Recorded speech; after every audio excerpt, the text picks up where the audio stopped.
அமைச்சரவை குழு, cabinet committee on political affairs அவசரமாக கூடுகிறது அப்படின்னா பயங்கரவாதத்துக்கு எதிராக அரசு எடுக்க போகின்ற ஒரு நடவடிக்கைக்கு அரசியல் ரீதியான விவகாரங்களை சமாளிக்கும் விதமாக முக்கியமான அறிவிப்புகளோடு வரப்போகிறார் என்று காத்திருந்தோம்.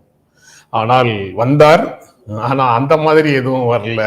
தேர்தல் ஜாதிய பயங்கரவாதத்துக்கு எதிரான ஒரு இடஒதுக்கீடு பயங்கரவாதத்துக்கு எதிரான ஒரு அறிவிப்போட வர்றாரு சார். அறிவிப்போட வந்திருக்கிறாரு அப்படிங்கிறது வெளியாயிடுச்சு. 2024 மக்களவை தேர்தலின் போது இந்த கோரிக்கை சாதி ரீதியாக இந்தியாவை பிளவுபடுத்துகிறது அப்படின்னு காங்கிரஸை இவங்க திட்டாத திட்டே இல்லை. இதே மாதிரியான கோரிக்கையை 2010 முன் வச்சிருக்கிறாங்க. காங்கிரஸ் ஆட்சியில இருக்கும்போது, ஐக்கிய முற்போக்கு கூட்டணி ஆட்சியில இருக்கும்போது ஆர்ஜேடி, டிஎம், நம்ம ஊர்ல இருந்தே தொடங்குவோம்.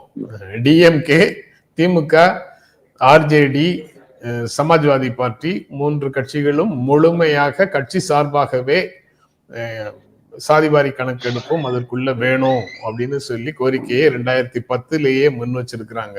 அவங்க ஆதரித்த உள்ளுக்குள்ள இருக்கிற யூபிஏ கவர்மெண்ட் தான். அவங்க எடுக்கிறோம், அதுல ஒன்றும் பிரச்சனை இல்லை. நாம இதுவரைக்கும் ட்ரைனிங் கொடுத்து வச்சிருக்கிறவங்க அவங்க சொல்றத மக்களிடத்துல அவங்க சொல்றத ரெக்கார்ட் பண்ணிட்டு வர்ற ஒரு ஆசிரியர்கள், எலிமெண்டரி ஸ்கூல் ஆசிரியர்கள் தான் அல்லது பள்ளி ஆசிரியர்கள் தான். அவங்களுக்கு வெரிஃபை பண்றதுக்கோ அல்லது இன்வெஸ்டிகேட் பண்ணி கரெக்டான உண்மையை தான் சொல்றாங்கன்னோ சொல்வதற்கு அவங்க கிட்ட போதுமான பயிற்சியும் அதிகாரமும் இல்லை.